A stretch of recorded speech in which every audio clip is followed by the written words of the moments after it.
The story began with a man named Tiro Kamashiro, an ordinary employee with plain features, living a dull, uneventful life. Every morning he woke up, went to work, came back home, watched boring news broadcasts, and went to sleep to repeat the same routine the next day. But one night, while staring at his TV screen, a mysterious force believed by people to be a governing power offered him the chance to break that tiresome routine. That force appeared before him, showing him a planet called Medias, where civilizations kept disappearing from time to time. Since this same power also governed another planet called Moses, it saw restoring Medias as its responsibility, though it couldn't intervene directly. So it chose Tiro as its envoy to bring about the revival of that world. Tiro was thrown into confusion. He was just an ordinary worker with no real talent, and he grew more anxious when he thought about his job waiting for him, fearing his boss might fire him if he didn't show up. But the mysterious power explained that he had actually died in his original world the moment he was summoned here, and rejecting the mission would cause his soul to vanish. That's when Tiro realized he had no choice but to accept. The power granted him special abilities, maximizing his magical energy, and asked what else he wanted to add. A shameful worldly desire came to his mind, but the power reassured him that his journey would bring him across many women of various peoples. Then it added to his attributes a search ability, along with several useful skills such as understanding all languages and resistance to poisons, and gave him a bag to store his tools. After that, it hurriedly sent him off to the new world without a goodbye. Tiro opened his eyes to find himself sitting beside a tree in a lush forest. He stood up, observed his surroundings, and decided to look for a place where people lived. He walked for a long time until he spotted a village in the distance. He was starving since his arrival but hesitated to ask for free food. Then he remembered the search ability he'd been given, which could help him collect materials and sell them. Excitedly, he raised his voice to activate it, but nothing happened. Thinking he had pronounced the spell wrong, he wrote its words on the ground in his old language. Symbols suddenly glowed, marking material locations. Leaf icons that looked like clovers, others shaped like diamonds or hearts. He tried the scanning ability on one of the plants and discovered that moonlight grass was a yellow flower that bloomed on full moon nights, classified as rank B. He picked some and stored them in his bag, then moved on collecting other lower-ranked materials. He realized the clover symbol stood for herbs, the heart for living creatures, and the diamond for minerals and rocks. After gathering enough, he headed to the village to sell his goods. At the gate, he was stopped by a guard named Marlowe, who asked about his purpose. Tiro said he was a traveling merchant who collected and sold resources. The guard was impressed and directed him to the general store. On the way, some villagers greeted him, staring curiously at his unusual height and distinctive look. When he entered the shop, he showed his items to the merchant, who was amazed by their quality and assumed Tiro was an expert craftsman. The merchant asked him to bring an ore called mithril from a nearby mountain, and bought what Tiro had brought for 300,000 rav, roughly $20,000. He could hardly believe his sudden fortune, but his ambition grew, so he accepted the new job without hesitation, despite the possible dangers awaiting him on the mountain. Before heading out, Tiro decided to rest that night at a small local inn. In his room, a maid came to offer room service and told him the place had no bathrooms. Those were luxuries reserved for nobles. So Tiro improvised, using a cleaning spell that instantly removed all dirt from his body. Yet he didn't feel fully satisfied,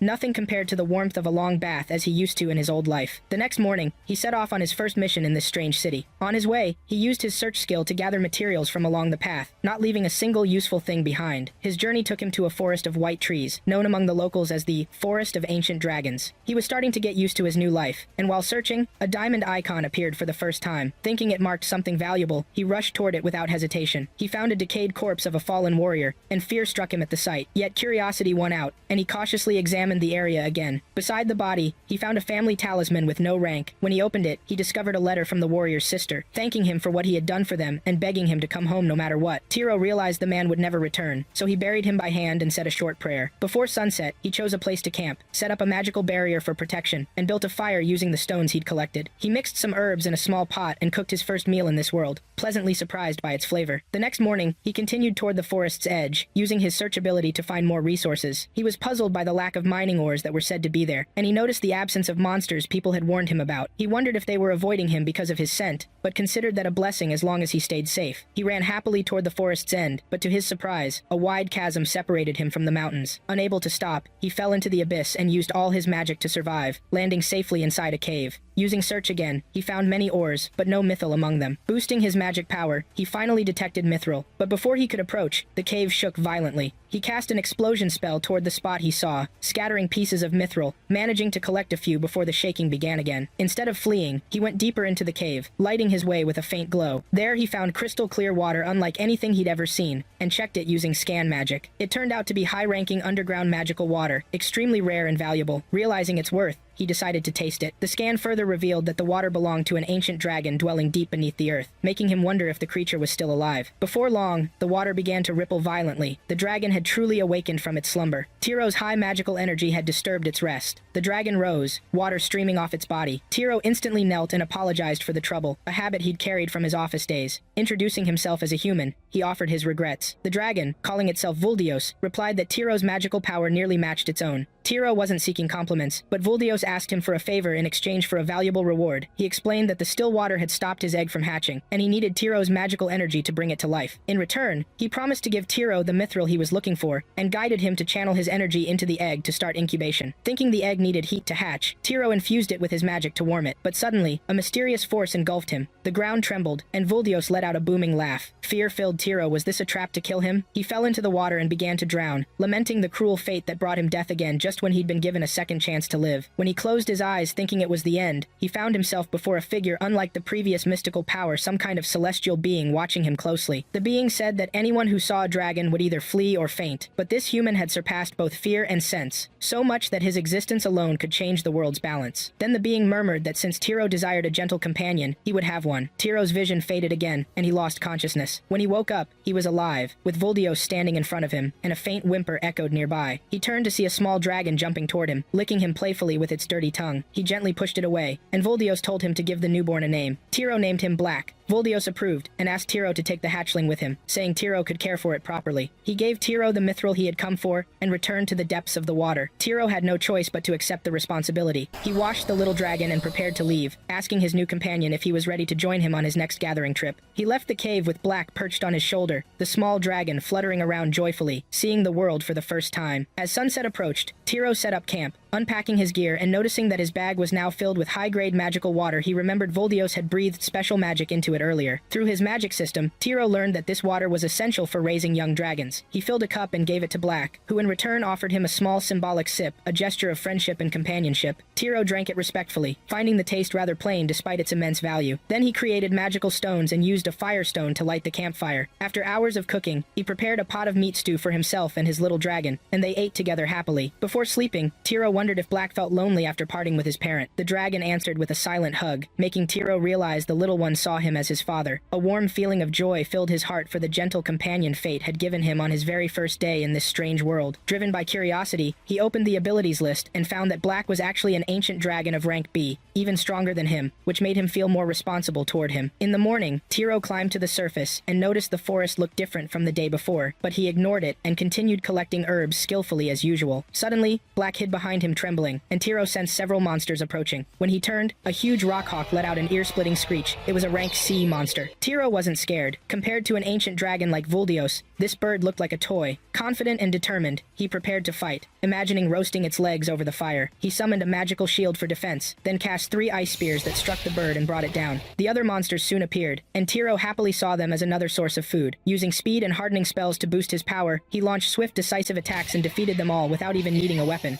After the battle ended, Tiro got busy collecting the loot left behind by the monsters when new ones surrounded him again. He found it annoying, realizing that getting back to the village would take days if things kept going like this. Black tried to help by lifting him into the air, but he wasn't strong enough, so Tiro used a weight-reducing spell to make himself lighter, and the two soared high into the sky. Black realized too late what had happened and accidentally let go of his friend, but Tiro landed safely among the tree branches. They continued toward the village, and along the way, Tiro found a branch from a strange high-grade tree in his bag. He wondered why it was there, and who'd put it in. He fiddled with it a little until Black breathed his magic breath on it, turning the branch instantly into a magnificent magic staff. Tiro considered it a new blessing that qualified him for a real challenge. He then heard a deep roar coming from deep in the forest, a sound that would make any sensible person retreat, but Black dashed toward it with excitement, and Tiro followed until they found an elf girl sitting under a tree, exhausted and wounded. It looked like she'd been attacked, but she denied it. Soon, her empty stomach growled loudly, and Tiro realized that the roar he'd heard wasn't a monster's, it was human hunger. The girl told him she hadn't eaten in 3 days and weakly asked for water. Tiro handed her his flask, and she drank every drop, her face regaining color after being pale as death. She thanked him warmly, but hunger soon returned, so he offered her a sandwich from his bag. She devoured it hungrily until a cheerful energy filled her, bringing back her vitality. Tiro asked why her food had run out when she wasn't far from the village. She answered awkwardly, revealing her lack of travel experience. He realized she was a beginner adventurer who hadn't prepared her provisions properly. When she tried to argue, he gently hushed her, pointing out the sweet scent coming from her. The girl took offense at his comment and stormed off angrily without thanking him again. Tiro left the forest as well, and saw a carriage in the distance pulled by a unicorn. Judging from its weak ranking, this kind wasn't rare in that world. The merchant driving the carriage offered to give Tiro and his little dragon a ride to the village, and he gladly accepted. The merchant's children were talkative and started to annoy him, so he jokingly tried to scare them by saying he might be a disguised thief. But the kids just laughed confidently, saying their magical bell would ring if danger approached, yet it remained silent. Tiro was intrigued by the bell, while the family grew more interested in him when they noticed the small dragon on his shoulder. The merchant asked what kind of creature it was, and Tiro replied that it was a small black dragon, without revealing its true identity as an ancient dragon. The merchant was astonished, since dragons were usually companions of chosen knights. He was surprised that such a calm man traveled with such a powerful creature. When they learned that Tiro had hatched the egg himself, their amazement doubled, so Tiro chose silence to avoid further questions. Night fell before they reached the village, so they set up camp near the road. Tiro lit the area with a light spell, and cast a protective barrier to keep monsters away. The family had some doubts about the simple spell's effectiveness, but he reassured them that Black would warn them of any incoming danger. That made them feel safe. Trusting in a dragon's ability to guard them, Lady Eliza offered to prepare dinner for everyone, but Tiro eagerly volunteered to cook himself. His recipe book only had meat soup in it, but he decided to turn it into a full meal for his companions. He pulled out ingredients from his magic bag, impressing the children with his ability to summon things from another dimension. They asked if he was a skilled wizard, but he modestly said he was just an ordinary man. His bag was the special one, not him. After an hour's work, dinner was ready. 3 dishes: grilled steak, his signature meat soup, and a salad of mushrooms and vegetables. The children tasted the food first, followed by their parents, and everyone was amazed by the flavor. The merchant was so impressed that he jokingly thought anyone who could cook like that deserved to be a household head, not just a wandering cook. Tiro simply smiled, puzzled by the mysterious deliciousness he couldn't quite explain. After dinner, the merchant took out his lute and played a gentle, sweet tune, accompanied by his wife's soft, melodious voice, while their children danced joyfully around the fire. Black joined in their fun with childlike playfulness, and soon the children pulled Tiro in to dance with them. In that moment, he felt that the simple happiness he shared with strangers on this warm night far surpassed the lonely peace he once knew in his old world. When dawn broke, Tiro started the day, maintaining his gear, while the merchant and his wife readied the carriage for the trip to the village. They all had a light breakfast, then continued on until they reached the outskirts of Tormi village. At the gate, Tiro got off the carriage and thanked the family for their kind company, and they returned the thanks warmly before heading home deeper into the village. A guard approached Tiro and told him that the family only visited the village in spring and spent winters in the cities, explaining that the merchant sold woven fabrics from other regions. Tiro recalled the sadness he'd seen in the man's eyes and guessed that his trade hadn't gone well this season. He felt grateful for his own ability to gather resources easily and realized that he truly was one of the fortunate ones. He then headed to Jerome's shop, the collector of curiosities, to sell the materials he'd gathered, along with the mythal ore Jerome had requested earlier. Jerome examined the ore carefully, then looked up and declared that it wasn't ordinary mythal, it was rare magical mythal ore. Tiro feigned surprise, though he knew he'd mixed the types on purpose. Jerome explained that this ore was a legendary material unseen for generations, and that the amount Tiro brought was equal in power to all the country's magic stones combined. Tiro was amazed at his own skills results, but chalked it up to luck. Jerome, however, was convinced he was dealing with a genius resource gatherer, even if the man lacked practical sense. Before they parted,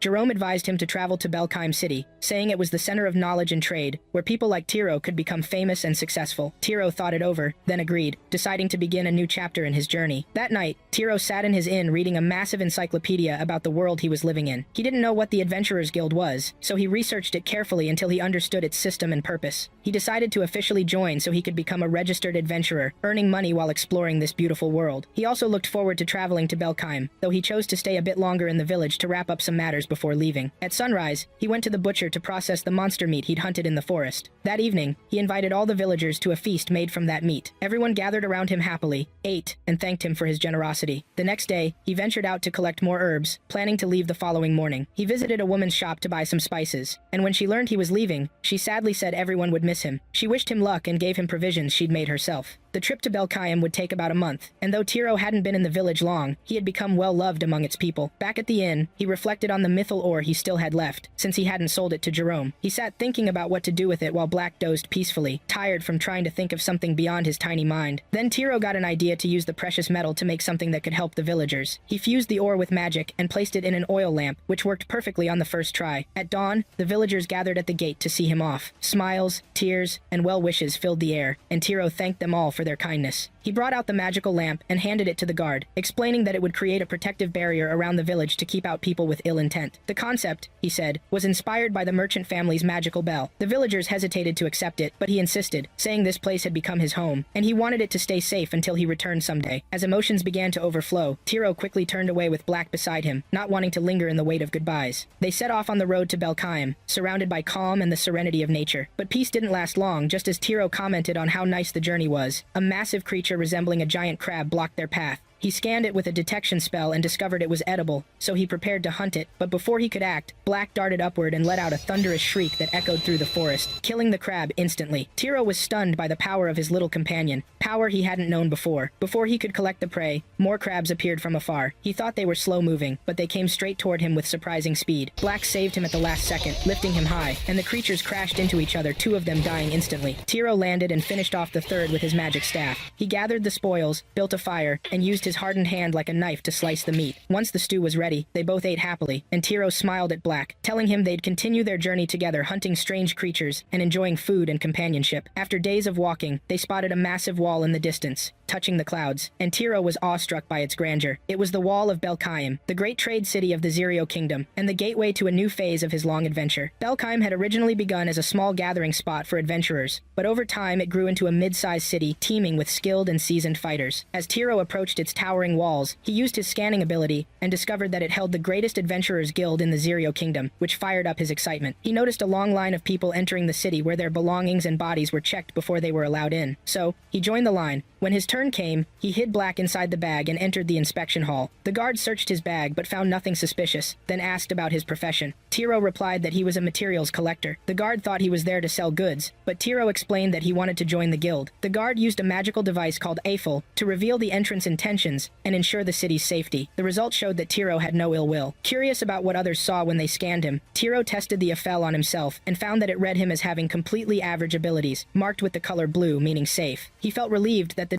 skills he'd been granted didn't show up. However, the guard noticed something unusual labeled Dragon's Blessing and asked about it. Tiro brought out Black, explaining that he was his companion, gifted to him by an ancient dragon. The guard didn't object, but asked for proof of ownership. Tiro showed a bracelet given to him by children in a village, claiming it as a sign of ownership. The guard accepted that, but said he would notify the local governor about the dragon's presence in the city. Tiro agreed without objection. Then the guard gave him directions to the guild. Stepping out into the street, Tiro's eyes widened at the vibrant life of Belkaim, the crowded markets, fragrant smells, and the lively bustle of traders and adventurers. He spotted a large rectangular building bearing the guild's emblem and went inside. He looked lost for a moment until a lady named Ariana approached, greeting him with a smile. She explained the place, saying he could trade and connect with others there, but he told her he came to register officially as an adventurer. She sat down to process his registration and handed him the application form. Though fluent in reading and speaking Belkaim's language, he wasn't confident in writing it. But when he wrote using his own native script, the letters automatically turned into local ones, which delighted him. He wrote on the form that he was a resource collector aiming to become an adventurer. Ariana asked about his combat experience, and he mentioned the creatures he had fought. She asked for proof, so he pulled out the giant crab he had just slain. Ariana screamed in shock and called for other adventurers. One of them stepped forward and scanned Tiro with an owl-shaped tool that glowed blue, meaning he wasn't dangerous. Tiro asked what the color meant, and the man explained that blue signified safety. They assumed he came to sell crab shells, but he clarified that he was here to register and planned to eat the crab rather than sell it. The crowd was astonished they hadn't known such creatures could be eaten, and their admiration for him grew. When asked if he had someone with him, he introduced Black, and silence fell in shock. Seeing a person with a dragon, even a small one, was a rare sight. One adventurer invited him to join their team, but Tiro ignored the offer, satisfied with the strong impression he'd already made. Ariana completed the registration and handed him a rank F adventurer badge. He pinned it proudly on his chest, noticing it resembled Black's bracelet. They lightly tapped their badges together, smiling in sync, ready for upcoming adventures in bustling Belkaim. A few days later, Tiro managed to find the family of the warrior whose corpse he had discovered in the Tormy forest. He returned the man's old belongings, and when his family recognized them, they burst into tears. The news hit them hard. Seeing their weakness and illness, Tiro remembered what the city guard had once told him about their hardships. When Tiro entered Belkaim, he had asked about the warrior whose body he'd found earlier, having learned his name from a letter among his belongings, Bill Rhea. The guard told him Bill Rhea had gone on a mission to buy medicine for his ailing father, but never returned. Tiro realized the poor man must have died during that mission, which filled him with sorrow and compelled him to do something kind for the family to ease their pain. After helping them, he went to the Adventurers Guild to trade some herbs he had gathered with a furred merchant who looked like a fox. While they talked, Ariana was secretly watching from behind the wall. The fox noticed her long ears poking out and asked if something was wrong. She nervously stepped forward and said she'd received a pile of requests from clients, specifically asking for Tiro to take on their jobs, proof that his reputation had spread quickly through the city. Tiro hesitated to accept them all, so he took half and promised to complete them soon. After selling his materials, he went to the bathhouse to relax with Black. Half a month had passed since he arrived in Belkaim, and everything was going smoothly. He remembered his first visit to that public bath when the water was murky, and he'd purified it with cleansing magic until it became crystal clear. Since then, he'd gone there daily to wash off his fatigue. That day, a beastman named Klee approached him, saying he'd heard rumors that Tiro possessed great healing magic. Tiro asked for details, and Klee explained that people were talking about how Tiro had healed a sick man in the slums using magic. It was true Tiro had used healing magic on Bilria's father and family, restoring their health and strength. Tiro admitted it calmly, saying it wasn't a big deal. Klee asked if he'd been paid, and when he learned Tiro had done it for free, he laughed, surprised that someone so kind could exist in such a harsh world. Klee advised him to raise his guild rank so he could take on tougher missions and earn more, but Tiro said he was perfectly content with his current rank. He wasn't seeking money or fame. This worried Klee, who warned him that detachment from worldly things might draw unwanted attention or envy. A few days later, Tiro returned to his usual guild routine, trading what he'd collected. The fox merchant begged him again to raise his rank, insisting that someone with his skills deserved higher-level missions. But once again, Tiro refused, preferring a quiet life. Amid all that, an alarm suddenly rang through the city. Hordes of goblins were advancing toward the walls. Adventurers of rank D and above were mobilized to defend the city, while Tiro tried to slip away since he was technically a low rank. But the guildmaster, Rotor, caught him and dragged him along, fully aware of Tiro's true strength. Rotor laid out a plan to stop the goblins before they crossed the nearby river and gave a rousing speech that fired everyone up. The adventurer teams moved to the battlefield and set up camp atop a mountain ridge to watch all directions. Tiro stayed at the rear with a girl named Muselli, who was trembling with fear at the growls of surrounding monsters. He noticed her unease and tried to calm her down, reminding her that her role as a field healer was critical and that she needed to focus on treating the wounded. He reassured her that fear of the unknown was natural, but people only prove their existence by facing it. Muselli was moved by his words, and a new determination ignited within her. She vowed to do her part with all her strength once the battle began. Klee was also in the camp, and when Tiro saw him, he asked why he was staying in the rear instead of going to the front lines. Klee said he had a deep wound on his back, and among warriors, such a wound was seen as shameful because it meant being injured while fleeing from the enemy. Tiro disagreed, saying that wounds come for many reasons, not all of them cowardly. It was clear from flashbacks that Klee had received that wound while protecting someone else. Tiro told him what really mattered was that he was still alive after such an injury. Klee gave a bitter laugh, wishing the world could see things as Tiro did. Just then, a sudden alarm blared from the front lines. Goblins had broken through the defenses and were heading straight toward Tiro's position. Klee stood up, saying it was time to do what must be done, and bid Tiro farewell before rushing into battle. Looking around, Tiro saw Muselli treating an injured soldier, encouraging him to stay strong with surprising courage. The sight impressed him just minutes ago. She had been trembling behind him, and now her bravery filled him with new strength. He activated his magic armor and raised a barrier around the camp, telling everyone to stay safe until he returned with Klee. Then he grabbed his staff and left. When he reached the battlefield, he strengthened his legs and arms and lunged into a group of goblins, taking them down swiftly. He noticed another team surrounded on all sides and joined them, asking what was happening. They told him they had been attacked by a higher type of goblin, led by a fierce commander who destroyed the first defensive line, and that without Klee, they would have been wiped out. But they'd lost track of him during the fight. Tiro grew worried, realizing Klee must be fighting alone, and dashed off to find him. He found him shortly after, locked in a bloody battle, struggling under the weight of both old and new wounds. Tiro rushed to his side, clearing away some of the attackers to give him breathing room. Klee, angry, asked why he had come. It was too dangerous for someone of his rank. Tiro replied that Klee was the one injured and couldn't keep going like that, urging him to retreat. But Klee refused, saying retreating would open the way for the goblins to attack the city. He insisted on staying and told Tiro to leave, explaining that the goblin commander would follow him wherever he went. Tiro stood watching him fight in pain, feeling sorrow as he saw blood covering his body. The thought of fully healing him crossed his mind, but that would mean touching the wound on his back. He asked if that wound held any special meaning or significance. Klee replied that it was nothing but a reminder of an old folly. Then Tiro summoned Black to fend off the demons and buy them some time, before taking out the magic elemental water from his bag and pouring it over Klee's body. Klee didn't understand what was happening, but he felt immense power surging through his veins, and a spark of excitement reigniting within him. He turned to Tiro in shock, asking what he had done. Tiro told him he had only healed him, but what Klee felt was far beyond simple recovery. Still, it wasn't the right time to talk,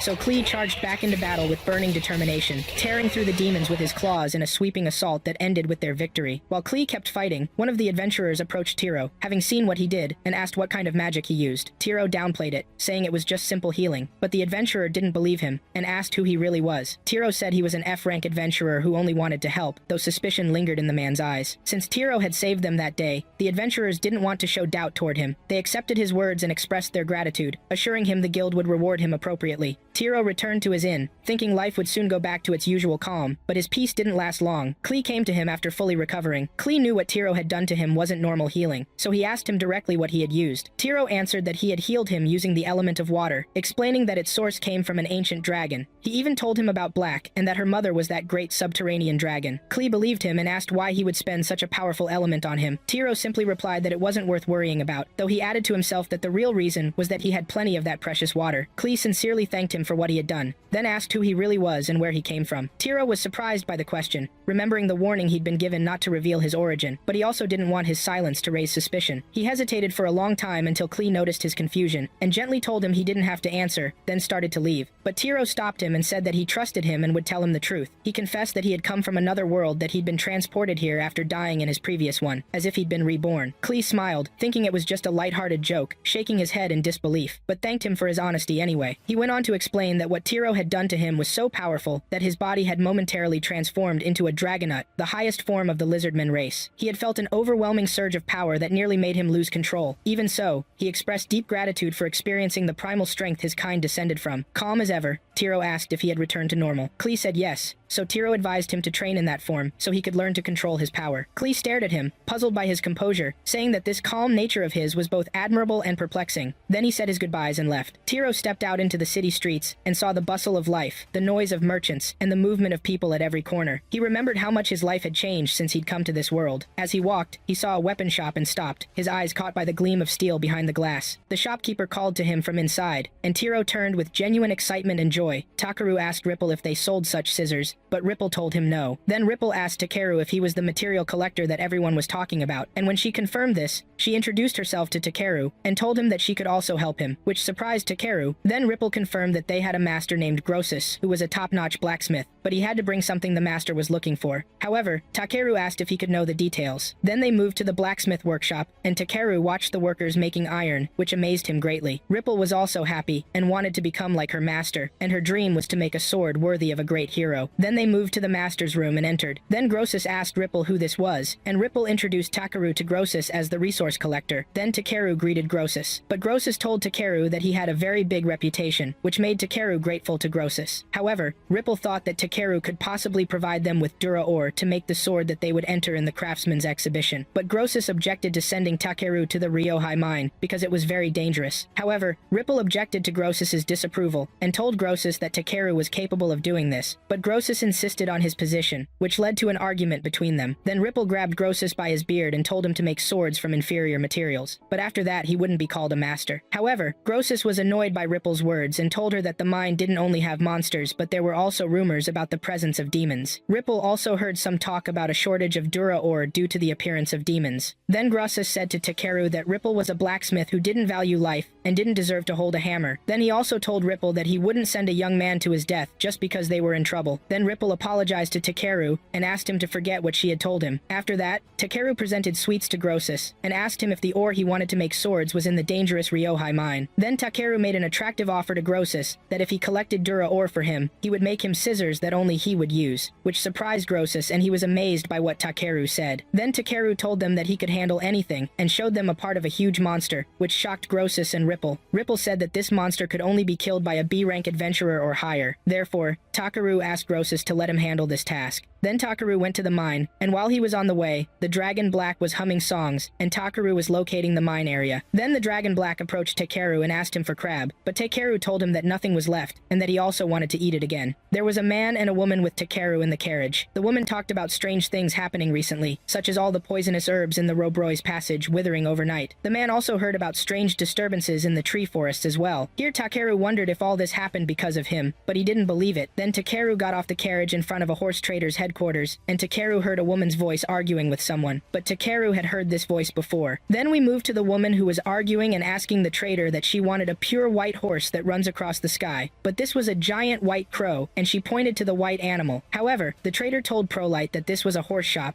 and anything that could transport things they called a horse, whether it was a giant eagle or a white crow, which made Prolight feel embarrassed. She told the trader that she exaggerated her expression, but the trader told her that it was okay, and that no harm was done, and that he should have checked himself. He told her that if she wanted a winged steed, she would find it in Vorzal. However, Prolight wondered if this place was the Dwarf Kingdom. Then Prolight moved there, but Takeru was also going to the same place. Then Takeru asked Black to go slowly and collect some materials on the way, which made Black happy. Then they moved to the forest, and Takeru found a lot of Norit's mushrooms, and it was a real treasure of ingredients. Then he looked in another direction and found Moonlit Night Herb, and was surprised that it was present in large quantities. Then Takeru picked the herb and thought that it took longer than expected, but the results were worth it. However, Prolight was lying on the ground in a state of great fatigue and exhaustion. When Takeru approached her, Prolight asked Takeru to give her water. Then Takeru provided water and food to Prolight until she regained her strength. When she came forward to thank him, her smell was very bad, which annoyed Takeru, and he cast a cleanliness spell on her, which amazed Prolight, and she wondered what was happening to her. However, Takeru told her that he couldn't see the delicate goddess in a state of weakness. Then Prolight introduced herself to Takeru, and Takeru also told Prolight his name. However, Prolight asked Takeru to let her return the favor, but Takeru told her that he didn't expect anything in return and was about to leave. However, Prolight told him that she shouldn't neglect what he did for her, but Takeru wanted to leave, but Prolight appeared in front of him and offered to help him with what he was doing. Black welcomed her very much, and Prolight thought the dragon agreed to her joining them. Then Takeru agreed to her joining them and told her that she would be with them until they reached the next town. Takeru continued collecting resources, and Prolight came to him and told him she found something important. When she showed this thing to him, Takeru told her it was just a rock, which shocked her. When she showed him something else, Takeru told her it was feces, but she continued showing him things until she showed him a poisonous mushroom. When Takeru revealed to her that it was a poisonous mushroom, she and Black started laughing. Here Takeru thought her mind matched Black's mind a lot. After that, night fell on them, and Prolight told Takeru that she would go to get some firewood to light the fire. However, Takeru told Prolight that he had a stone that would serve the purpose. But Prolight told Takeru that this stone was very important and that she would go get the firewood, and she left. Then she returned to them with a tree trunk, which surprised Takeru. However, Prolight told him it would serve the purpose, and threw the trunk upward, and flew high, and directed several strikes at the trunk with her weapon, which turned it into a large amount of firewood. Then she landed on the ground, which amazed Takeru, and he was more amazed by Prolight's weapon, and examined it. He was astonished when he learned that this weapon was A rank, because it was the first time he saw one up close. After that, Takeru prepared food for them, and Prolight was very hungry, and so was Black. When Prolight ate the food, she was very amazed because it was delicious, and thanked him for the food a lot because it tasted wonderful. Black also liked the food, which made Takeru laugh at their behavior. Then Prolight asked Takeru if he was also heading to Vorzal. Takeru said he was going there to search for Dura ore from the mine. Then Prolight asked why she was going there. Then Prolight remembered something and told him that she was going there to find the white-winged horse that her sister Ryutkara longed for. But Takeru's hair ruined the mood. But Prolight told Takeru that she had eaten his food again, and that returning the favor increases every minute. Then Takeru offered Prolight to hire her as a warrior to protect him, which surprised Prolight, and she asked Takeru, "Do you want me to protect you, my lord, from the evil ones? Right?" Takeru confirmed this, and told her that he also wanted someone to do other things for him, like the campfire trick. But Prolight was shocked by Takeru's request because they were very simple requests. But she saw that the reasons that brought them together were a good sign for her, and Brolati agreed to Takeru's offer and told him that she would be his personal guard, and they shook hands. Then Prolight and Black went to sleep, but Takeru couldn't sleep because of the sound of their snoring. The next day, they continued advancing until they reached the river, and Prolight told Takeru that the Dwarf Kingdom is located beyond this river, and this is the Ryohei mountain range. But Takeru saw that the mountains resembled the Hotaka mountains in his homeland. Then they moved to a restaurant, and meat dishes were served to them from the restaurant, and Takeru started eating the meat, and it tasted very good. Prolight was also amazed by the taste of the meat, and said it was delicious, as her friend said. Takeru asked Prolight if her friend was also from the elves, but Prolight's friend was from the lizards. But Takeru told her that he knows a man from the lizards too. Then Prolight spoke the name of her lizard friend, who is the honorary dragon king, and he is a sacred dragon knight, and he is now heading to Belkayim. Prolight believed that Takeru had met him before. Then someone spoke from behind Takeru, and told Prolight that the matter is deeper than just a meeting. Then Takeru looked behind him, and saw Clay sitting eating food too. Then Clay told them that my girlfriend's friend is now my friend, and Prolight missed Clay a lot. But Clay said to Takeru that he left town without telling him. But Takeru told Clay that he told the guild that he would be away for a while. But Clay told him that he was still mysterious, and asked him, "Where are you heading?" setting. When Clay learned that Takero was going to the mine, he told him that this mine is dangerous and not suitable for his rank. But Takero saw that Grossus was in trouble and that he couldn't ignore this. But Clay told Takero that this place is very dangerous and that he must get a big reward or he will regret it. But Takero assured Clay that he would get a big reward and that Grossus promised him that he would make him a set of absolute scissors. Clay was surprised, but Takero wanted to win the favor of a very skilled blacksmith because he might get a cooking pot or a fancy frying pan. But Clay doesn't know if he's kind-hearted or naive. But for Takero, scissors are better than a sword because he's a resource gatherer. Then Takero thought they should go, but Brolight wanted to eat dessert. But Takero asked, how much can you eat? Then Clay said he would accompany them too, which surprised Takero. But Clay will go there to fix his spear too. But Brolight thought that Clay would be another guard for Takero, which annoyed Takero from saying this. But Clay asked with surprise, is Brolight a personal guard? Brolight said that she is Takero's personal guard, and he is on his way to Vos Raoul. But Clay joined them as a personal guard to Takero too. But Takero thought that Clay is a very grumpy old man, and that Brolight is a hopeless elf, but they are very skilled. Then they moved to the city entrance, but there was a large number of people waiting. But Clay was talking to one of the guards, and after that Clay pointed to his friends, and after that they were able to enter, which surprised Takero. Then he asked class, how did you let us in? But Clay told him that he greeted one of his friends. When they saw the entire city, they felt amazed by this because it's an underground city. But the guard told Clay that the king wants to see him. But Takero asked Clay if he has a relationship with the king, but Clay told Takero that it's a complicated relationship. But the guard told Takero that Clay is the one who saved them from the attack of the Thunder King Zingun. But Clay told Takero that the matter is not that important, and also told him that the dwarves are skilled in blacksmithing and incapable of using weapons, and they were forced to pay tribute to the demon lord. But when the demon saw Clay, he fled. Then they continued walking, and the guard said that because of their admiration for Clay, they created this statue for him, which amazed everyone. But Clay asked him to excuse him from this. But Takero told Clay that the statue doesn't look like you, so don't be embarrassed. Then we moved to the king's headquarters, and the king said to Clay that he hasn't seen him in a long time. But Clay asked the king, what's the story of this statue outside? But the king thought it was great. But Clay approached the king and asked him, why did you make it? And he felt angry, and Brolight saw that the king and Clay are very close. Then Takero spoke and welcomed the king, and introduced himself to him, and told him that he has a message for him. Then the king's assistant read the letter and told the king that it was from Grossus the blacksmith, and the king knew him well. Then the king's assistant continued reading the letter, and told the king that Grossus wants the king to approve Takero's going to the Ryohei mine. But the king told Takero that months ago, that mine became a haven for demons, after the earth was shaken by a big tremor. And the king asked Takero, are you aware of something like this, and insist on entering the mine too? But Takero confirmed that he wants this too. Then Clay intervened in the conversation, and told the king that Takero is under his protection, and this elf warrior Brolight is skilled in combat too, so there's no need to worry. Here the king was reassured because Clay is with him. Then the king assigned Clay and his friends to explore the mine and the truth about the demons. But Clay agreed to this, but Takero said he doesn't agree, and that he just wants to collect some draw ore materials. But Clay agreed again to that, which annoyed Takero. Then they moved to the mine entrance. Then a guard named Zambo joined them, and he will be their guide inside the mine. Then Zambo opened the door for them, but Brolight saw that the place is dark.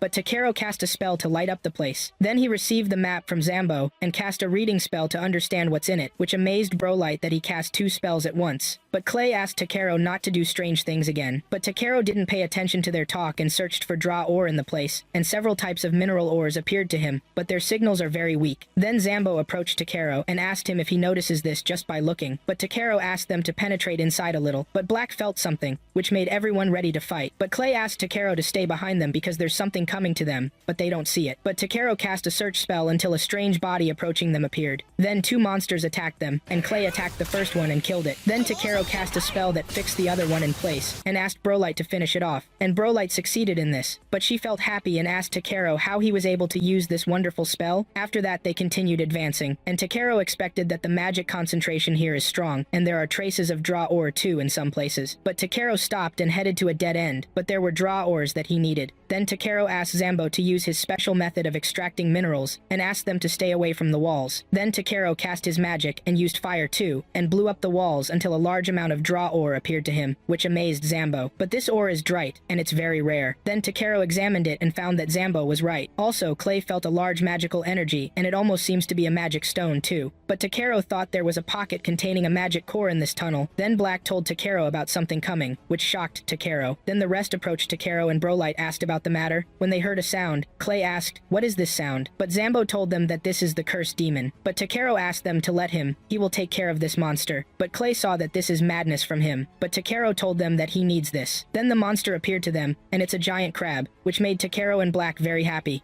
Black felt happy when he saw the monster because it was a crab, and he approached Takero, but Takero also drooled because he loves crabs very much, which led to Clay and Brolite being very astonished by Black and Takero's behavior. Takero started celebrating, but Clay told him that this wasn't the time to celebrate. Brolite asked him to be careful, which led to the monster directing a strike at Takero, but Takero succeeded in dodging it. Both Clay and Brolite wanted to summon many guards because of this huge monster, but Takero signaled them to stop calling anyone, and his eyes gleamed because this monster was an ideal main dish for him. After that, Takero asked Black to support him in attacking the monster and pulled out a staff from his bag. When Black supported Takero, Takero attacked quickly, and Black also fired sound waves to hit the monster. Takero flew high and directed a strong strike at the monster, but it didn't affect it. The monster succeeded in directing a strike at Takero as well, but it didn't affect him. After that, Takero examined the monster to find its weak point, and when he found it, he summoned ice arrows and directed them at the monster, which led to the monster freezing completely. The others were in a state of shock. Then Clay approached Takero and Black and asked them, "Why did you fight alone?" He was very angry, but Takero told Clay that they got a little excited and thought that if he used weapons covered in mud and blood, it might ruin the edible parts of the crab. But Clay was surprised that Takero wanted to eat it and also asked about his role. Takero told him that he was his personal guard, but Takero admitted that he was more experienced in fighting these creatures. Clay confirmed this because Takero's magic was amazing, but in moments like these, you must stay with your friends and cooperate with them in fighting, and he should rely on him more than this. Takero apologized to Clay for this, but Clay accepted their apology. After that, he asked them to take this crab outside. After that, Takero was able to collect a large amount of the materials he wanted, and told Zambo that he felt there was another quantity, but if he went deeper inside. But Zambo felt extremely happy because Takero killed the monster and found them a treasure of minerals. Here, Takero remembered that earthquakes and land distortions and monsters wake up from the magic core, and perhaps purifying the magical bean core had a bigger effect than expected, and the behavior in places touched by that, this must be what he meant when he said, "One drop could change the world." Then Brolite called Takero and asked him to return. Then they moved to the king again, and Takero told the king that he had purified the entire mine and asked him to be reassured now, which led to the king's astonishment. But the king asked Zambro if this was true. Zambo confirmed it, and that he saw everything with his own eyes, and that Takero killed the monster very easily, and asked him to make the king see the monster. But Takero got Clay's approval first, then agreed to this. Then Takero opened his bag and took out the monster, which led to the king's astonishment. Then the king approached the monster, and saw that a monster like this had a terrifying presence, and thanked Takero because he succeeded in killing it, and that he should be rewarded. But Takero suggested taking this demon as his reward, and the king was surprised by this request. Then Takero, Clay, and Brolite moved to the market, and Borlite saw that 3 million riff was a good reward, but for Takero and Black, food was the most important thing to them. But Clay asked Takero what he was thinking about, but Takero thought that maybe he could use its shell to make scissors. The next day, the rewards were presented to Borlite as a flying horse, and Clay also received a new shiny spear, and Clay really liked it. Then Borlite rode the horse and said she would go now to her homeland to make her sister happy because of this horse. She told Takero that she owed him a great debt that even if she spent her whole life, she couldn't repay. But Takero told her that he got the crab in return, so they were even. Then Clay told Takero that their carriage had arrived. Then they said goodbye to Brolite, and Brolite also said goodbye to them. She flew high with the horse and told them from above to watch their necks when they meet again. Then Takero and Clay moved to the guild, and guild employee Ariana welcomed them and asked them if they had formed a team, just the two of them. Takero was about to tell her that they were just on a small trip, but Clay told Ariana that they were indeed one team, which made Ariana happy, and she told them she would go tell Weed about this great news. But Clay said this because Takero didn't mind, and also told him that he was a traveler with no specific destination, and that he knew Takero wasn't an ordinary human, and having someone like him watch his strange tendencies wasn't a bad idea. Takero thought Clay's words were somewhat insulting, but Black felt happy about this. But Takero said to himself that Clay tends to preach, but traveling with him might not be bad. After a big discussion, they suggested a name for their team, which was the Dark Blue Brigade. After that,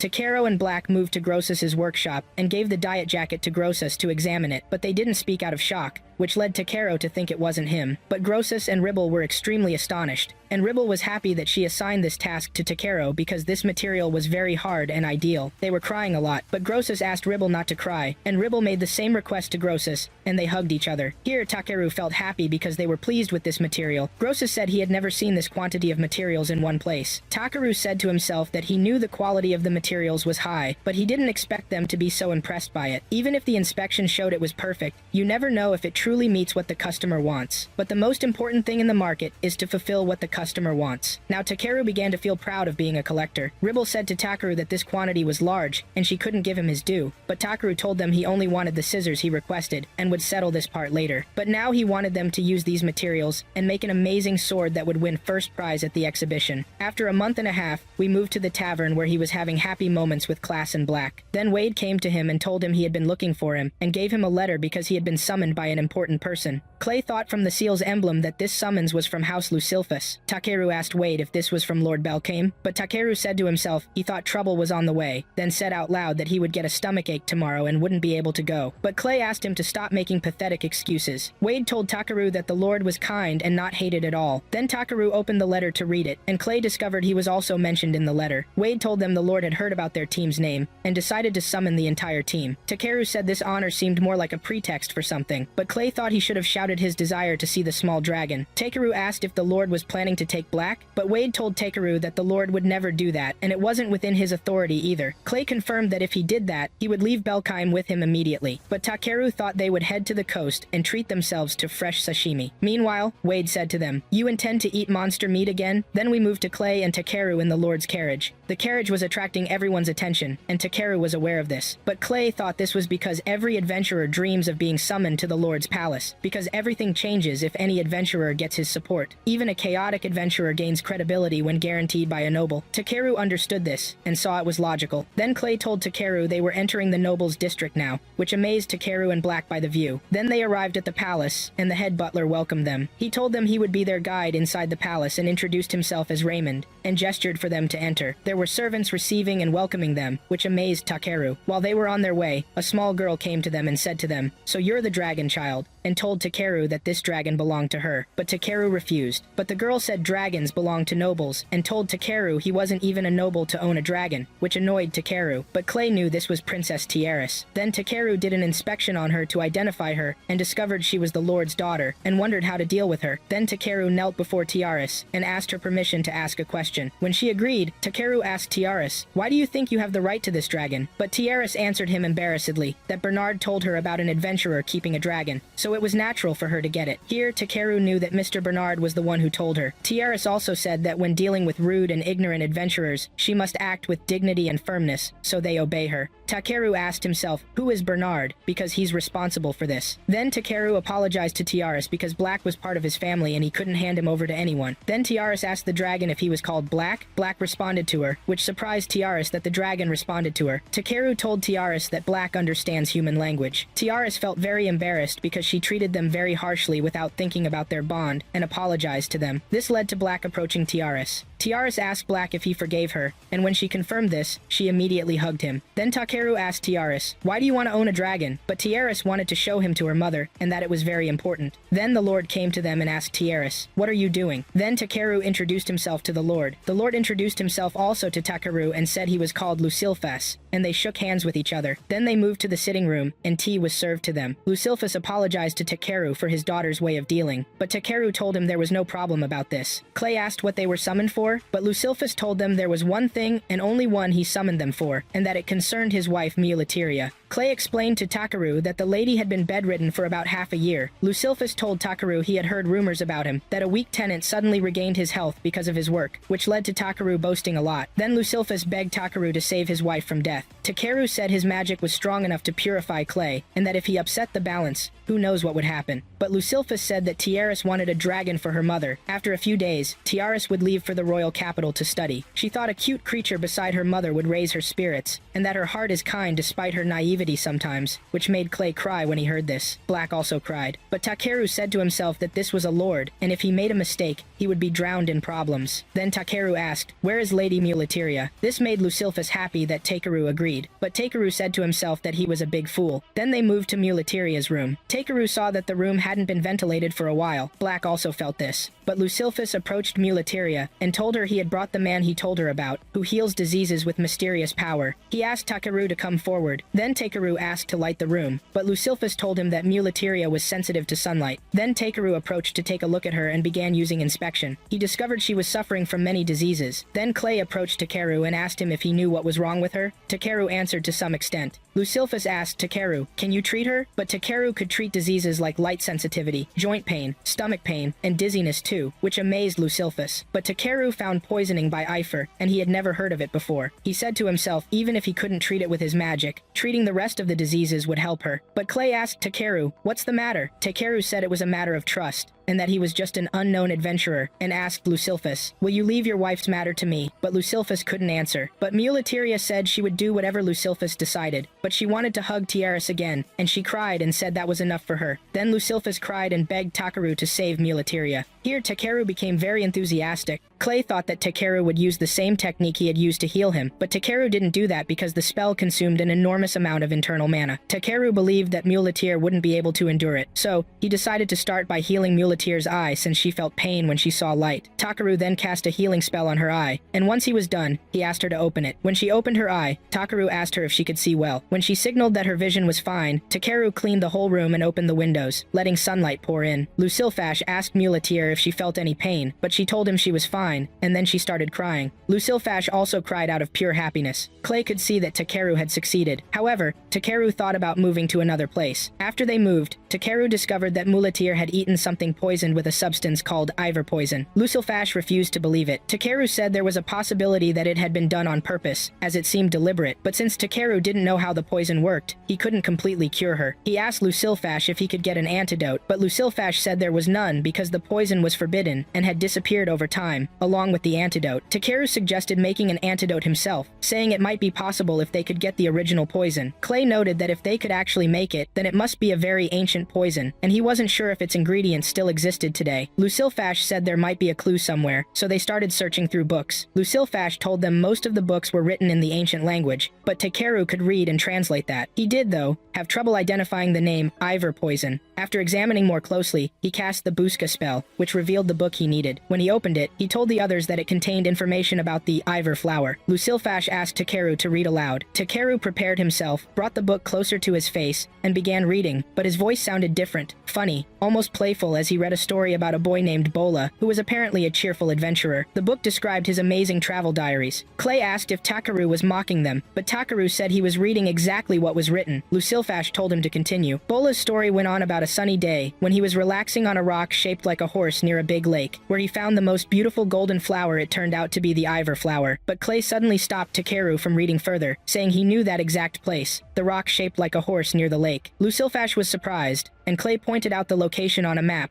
saying it was in a village called Ashit. Lucilphas told him it was outside their country, and that traveling there would take about 5 days by carriage. Takeru suggested they go right away. As they prepared to depart, Bernard watched them from afar, and sent a bird to keep an eye on them. Meanwhile, Takeru placed a stone on the ground, surprising Clay, who asked what he was doing. Takeru said he was setting it so that no one would harm Muleteer while they were away. Then Tiaris came running toward Takeru, and apologized for treating him rudely, even though he was the one saving her mother. Takeru told her that yes, she had treated him harshly, but that was something to be proud of, because she realized her mistake on her own. He told her that in time, she'd learn to listen to others before judging them, and that would help her a lot in life. Tiaris started crying, and Takeru also advised her to always think things through and take her time. She promised she would. Takeru also told her that in his absence, someone might tell her he was evil or a liar, and if that happened, she shouldn't respond immediately, but should speak with her father first. He said that's called reporting, communication, and consultation. Then Takeru, Clay, and Black set off. Takeru cast a speed spell on the horses, and they instantly moved faster. Later, they stopped for a meal, and then continued traveling. When they arrived at the village, it was deserted. Takeru, confused, asked, "Wasn't there a village here?" Clay replied that the last time he passed through, it had been a fertile farmland. They kept walking, and Takeru thought maybe it hadn't rained in a long time and that the lake had dried up. But Clay didn't think so. He'd been there not long ago, and it wasn't like this. They finally reached a large lake, and Takeru wondered what had happened to the place. Clay said it had been beautiful the last time he saw it. Takeru approached the lake to inspect it and suspected everything had been arranged intentionally. Then some farmers appeared, and he asked what they were doing. Takeru introduced himself and his companions, explaining they were adventurers from Belkaim collecting rare materials. The farmers were surprised that they'd come from so far away, and asked them to prove they were from the guild. Clay showed them his bracelet, confirming their membership. Takeru was about to ask about the Ivor flower when a boy with the farmers collapsed. Takeru quickly went to him and asked if they were eating well. Then he asked what exactly had happened in this place. Then the farmers went and took Takeru and his group to meet the rest of the farmers. They told him that about 10 months ago, something strange had happened. The color of the lake had changed, and the well water had gone bad too. That's when a merchant named Angash showed up and saved the village, offering help in exchange for a shiny golden flower that grew near the lake. The flower looked like the sacred one, but its location was a secret kept by the village. So, they agreed to give him one flower in exchange for 60 barrels of water every month. But that amount of water wasn't enough for farming, which led to a food shortage ever since. Clay then asked Takeru if that flower was the same as the Ivor flower. Takeru confirmed that it was, and he realized that the man called Angash was actually very cunning. Some of the farmers still thought Angash had helped them a lot, but Takeru asked them to think carefully. Wasn't it strange that the lake became polluted right before Angash showed up? When Takeru examined the lake, he discovered that the pollution was deliberate and that Angash was requesting a poisonous flower every month. That had to be suspicious. Takeru told them that Angash had deceived them, which made the farmers sad when they realized the truth. But Takeru himself grew furious because of what Angash had done, even leaving the children hungry. He swore to destroy Angash's plan and asked Black to use his spirit magic. Black flew up high and released powerful sound waves that caused the weather to change and rain to fall. The farmers were overjoyed and astonished by the sudden rain. Then Takeru asked Black to stop the rain, and he used a cleansing spell on the farmers, followed by a restoration spell that fully repaired the whole village. But he wasn't done yet. He took out a large pot from his bag and cooked meals for all the farmers, with Clay helping him. The children were especially happy to see food again. After that, the head farmer thanked Takeru for everything, but said he had nothing to give him in return. Takeru told him that he wanted nothing except directions to the Ivor flower, as someone needed its cure. The head farmer didn't object. Then a little girl came up to Takeru and asked him to carry her. Two other kids came too, wanting him to lift them so they could show him the village. Takeru felt happy seeing the children so lively again. The head farmer still felt that he hadn't properly repaid Takeru, but Clay told him to just do what Takeru asked and not to worry about anything else. Still, the head farmer thought that merely showing them the way to the flowers wasn't enough. Clay noted that since the villagers trusted them with something so precious, the flower tied to their village, it showed how much faith they had. Meanwhile, Takeru and Black were playing with the children. Then Takeru followed them to their secret base, as one of the kids called it. Inside, the boy said they had stored some Lid's fruits from last autumn. Takeru picked up one of the fruits and asked if they didn't eat them, and the boy said no, because they were too salty, even though they were supposed to be sweet. So they just threw them away because they were considered worthless. Takeru examined one, then tasted it. The kids were shocked. He exclaimed in surprise, "This is soy sauce." The scene then shifted to Lucilvash's castle, where Tiaris came running toward her mother's chamber after hearing the alarm. She remembered what Takeru had said, that he had cast a barrier in that room, and if anyone tried to harm Maiolaterra, the alarm would go off. When Tiaris reached her mother's room, she found one of the Bernards there. He greeted her, but Tiaris told him not to come any closer. Bernard calmly asked her to relax, and Tiaris demanded to know if he was the one trying to kill her mother. Bernard responded, "Why would I do that?" Tiaris told him that Takeru had said anyone who tried to harm her mother would trigger the alarm. Bernard replied that Takeru was just an adventurer, not to be trusted, and that he had warned her before adventurers are rude, greedy people who only care about extorting money. He claimed that the alarm was just a trick to deceive her. Tiaris grew angry because she knew Takeru was kind, polite, and respectful, far more so than Bernard. Bernard then asked her, "Who deserves your trust more, a stray adventurer with no roots, or someone who served your house with complete loyalty?" But then Lucilvash arrived just in time. Tiaris immediately turned to Lucilvash, asking him to hear both sides. They moved to Lucilvash's office, where he listened to them and said that it was possible Takeru was deceiving them, which reassured Bernard. But Lucilvash also pointed out that Takeru had indeed healed Maiolaterra and improved her condition, and that the magic device indicated Bernard was dangerous. Then Raymond entered, carrying a bowl. Lucilvash said he couldn't yet determine who was telling the truth, and told Bernard he needed to prove his innocence. He handed him the bowl and said it was the special water he had brought to heal his wife, telling Bernard to drink it. Bernard became frightened and backed away. Lucilvash asked, "What's wrong? Didn't you say it was medicine?" Bernard almost confessed, but Lucilvash suddenly splashed the water on his face. Bernard screamed that it was poison. Lucilvash then drank from the same cup and said, "It's just water. Nothing wrong with it. I removed your so-called medicine so no one could drink it." Lucilvash ordered Raymond to call the guards, and Bernard was arrested. Lucilvash watched from the window as they took him away. Raymond returned and handed Lucilvash a piece of paper he had found among Bernard's things. When Lucilvash read it, he was shocked it was a coded message. Whoever had written it wasn't just a petty criminal. Raymond suspected that the entire case might be connected to a large organization. Then the scene cut to Bernard inside the guard's carriage, smiling faintly. After that, we returned to a sheet village, where Angash was knocking on the door of the head farmer's house. A villager came up and told him to stop knocking, asking what he wanted. The man also told him that the head farmer was out at the moment, then asked who he was. When the villager saw Angash, he was shocked. Angash told the man that he had come to collect this month's Ivor flowers, even though it wasn't time yet, and asked where the head farmer was. The man replied that the head farmer had gone out with some adventurers to inspect the area. Angash was surprised to hear that adventurers were involved. The villager told him that they had heard the flower was poisonous, and that they could no longer hand it over to him. Angash then called out to his men, and a group of armed men carrying torches appeared. Angash told them they would settle things here. Meanwhile, Takaru and his friends were traveling with the head farmer toward the place where the ivor flower grew. The head farmer said the ground was starting to turn sandy as they got close. Then they saw the flowers in front of them, and Takaru was astonished. He said, "This is the sacred flower.